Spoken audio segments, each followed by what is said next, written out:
अस्सलाम वालेकुम स्टूडेंट, कैसे हैं? ठीक है। आपके हाथ में एक बार फिर हाजिर हैं सर सलमान, आपके इंग्लिश के सर। वीयू के लेक्चर जो मैं प्रेजेंट कर रहा हूँ आपको, आज हमारा लेक्चर नंबर 4 है वीयू का।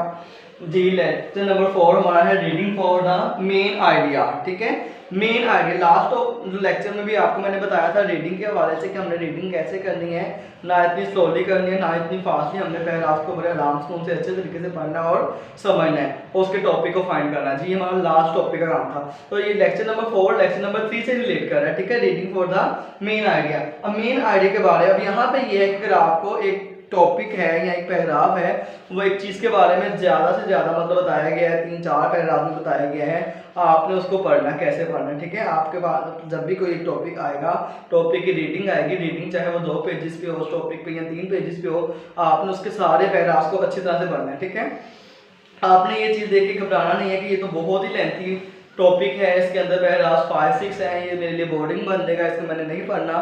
आपने इसको अच्छे तरीके से पढ़ना है। ठीक है, जब आप किसी टॉपिक या रीडिंग को पढ़ते हो तो उसको पढ़ने और समझने के लिए उसके अंदर लिंक वर्ड्स दिए गए होते हैं। लिंक वर्ड्स क्या होते हैं? जुमलों को मिलाने के लिए। ठीक है, आपने उनको भी अच्छी तरह से पढ़ना है। लिंक वर्ड के जरिए से आपको पता चलेगा कि पैराग्राफ किसके बारे में है। अगर लिंक वर्ड्स के जरिए आपको पता चलेगा उस पैराग्राफ में किसी टॉपिक की खसूसियात के बारे में बताया गया है, उस पैराग्राफ में टॉपिक की जो खामियां उसके बारे में बताया गया, उस पैराग्राफ की एग्जांपल दी गई किस टॉपिक के बारे में, तो आपने पैराग्राफ के अंदर लिंक वर्ड्स को भी पढ़ना है। ठीक है, अब आपके पास जब एक टॉपिक आ जाएगा, उस टॉपिक के बहुत से पैराग्राफ जब आएंगे तो आपने सारे पैराग्राफ्स को पहले एक पैराग्राफ को पढ़ना है और एक पैराग्राफ की जब आपकी रीडिंग कंप्लीट हो जाएगी तो अब जब आप सेकंड पैराग्राफ पे जाएंगे तो आपने थोड़ी देर के लिए पॉज करना है, रुकना है। ठीक है, और पॉज करके पहले आपने पैराग्राफ नंबर 1 की जो आपने रीडिंग की हुई थी उसको अपने माइंड में रिकॉल कर लेना है। ठीक है, आपने जो पैराग्राफ नंबर 1 में पढ़ा हुआ है उन तमाम चीजों को अपने माइंड में ज़हन नशीन करना है, और आपके ज़हन में वो चीजें आ गई, देन आपने पैराग्राफ नंबर 2 पे मूव कर देना है। ठीक है, फिर जब आप पैराग्राफ नंबर 2 की रीडिंग करेंगे, जब पैराग्राफ नंबर 2 आपका कंप्लीट हो जाएगा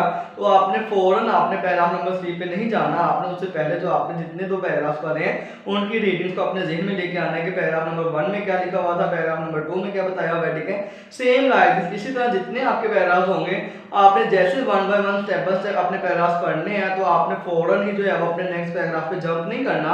आपने नेक्स्ट पैराग्राफ को स्टार्ट करने से पहले प्रीवियस जितने भी आपके पैराग्राफ होंगे आपने उनके अंदर जो बातें बताई होंगी उनको सबको आपने रिकॉल करना है। ठीक है, जब तक आपके ज़हन में सारी बातें रिकॉल नहीं होंगी तब तक आप उस पैराग्राफ के बारे में इंफॉर्मेशन ज़हन में नहीं बैठेंगे। ठीक है, जब आपने पैराग्राफ को पढ़ लिया, उस पैराग्राफ को पढ़ने के बाद आपके पास 3 चीजें आती हैं। ठीक है, कोई भी एक पैराग्राफ था उसके अंदर 6 पैराग्राफ थे, किसी भी चीज के बारे में अगर वो डिस्क्रिप्शन दी गई है, इंफॉर्मेशन दी गई है, वो 6-7 पैराग्राफ पे था या 3-4 पैराग्राफ पे था। जब आपने पूरी ये कंप्लीट रीडिंग कर ली, उस रीडिंग को करने के बाद सबसे पहले आपके पास आएगा टॉपिक।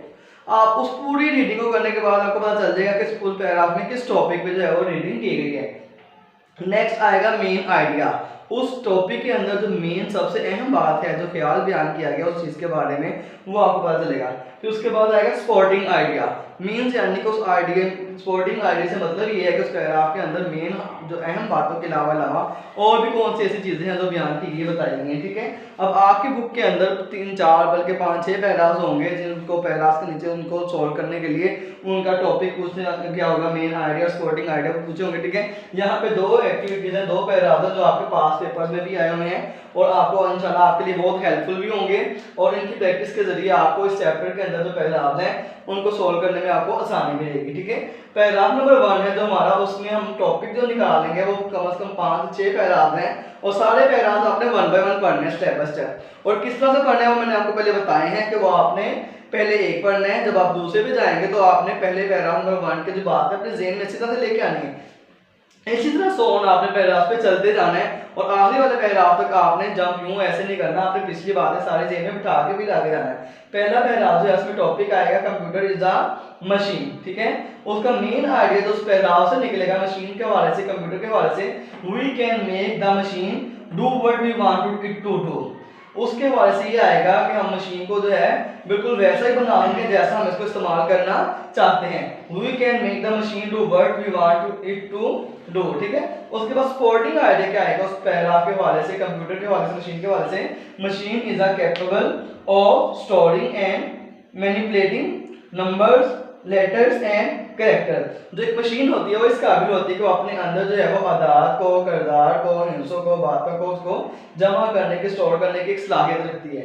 ठीक है, ये आपके पैराग्राफ नंबर 1 की एक्टिविटी के आंसर्स है, जिसमें उस पैरा कंप्यूटर के जो 6 पैराग्राफ्स हैं उनको पढ़ने के बाद जो आपके पास टॉपिक, मेन आइडिया और सपोर्टिंग आइडिया आएगा। ठीक है, अब नेक्स्ट हमारे पास पैराग्राफ नंबर 4 है। इसी तरह से ये देखिए सामने आपके दिया हुआ है पैराग्राफ नंबर 4 जो है वो भी इससे रिलेटेड टॉपिक आएगा, मेथड ऑफ इनपुटिंग इंफॉर्मेशन। ठीक है, और सेम इसी तरह मेन आइडियाज का होगा input and output devices, supporting idea का एग्जांपल ऑफ डिवाइस। देखिए कहने का मतलब ये है कि वो जो भी जितने भी पैराग्राफ दिए होंगे वो सारे एक ही चीज से रिलेट कर रहे होंगे, यानी कि method of inputting information, input information के जो मेथड है वो बताए गए हैं। अब उसी से रिलेटेड आपने जो मेन आइडिया लिखना है वो इनपुट एंड आउटपुट डिवाइसेस है, सपोर्टिंग आइडिया आ जाएगा एग्जांपल्स ऑफ डिवाइसेस। मीन आपने सारे पैराग्राफ्स को अच्छी तरह से रीड करना है और हर पैराग्राफ को दूसरे पैराग्राफ के साथ जो लिंक बन रहा है उसको भी अपने साथ जेहन में अच्छी तरह रखना है। जैसे मैंने आपको कहा है कि आपने जब पैराग्राफ्स पढ़ने हैं तो उनके अंदर जो लिंक वर्ड्स होंगे उनको अच्छे तरीके से देखना है। लिंक वर्ड्स के जरिए आपको पता चलेगा कि पैराग्राफ को किस कंपैरिजन में लिखा है। ठीक है, उम्मीद करता हूँ आपको मेरा ये आज का जो लेक्चर है, जो टॉपिक है वो समझ में आ गया होगा। Reading for the main idea. ठीक है, रीडिंग कैसे करनी है, किस तरह से करनी है, और उम्मीद करता हूँ आप सबको समझ आया होगा। आप हमारे चैनल को सब्सक्राइब भी कर दीजिएगा और किसी किस्म का भी मसला दरपेश हो तो आप कमेंट बॉक्स में हमें मैसेज करके बिला झिझक पूछ सकते हैं। और हमारे जो ये वीयू सब्सक्राइब है चैनल को सब्सक्राइब कर दीजिएगा। ठीक है, अल्लाह हाफिज़।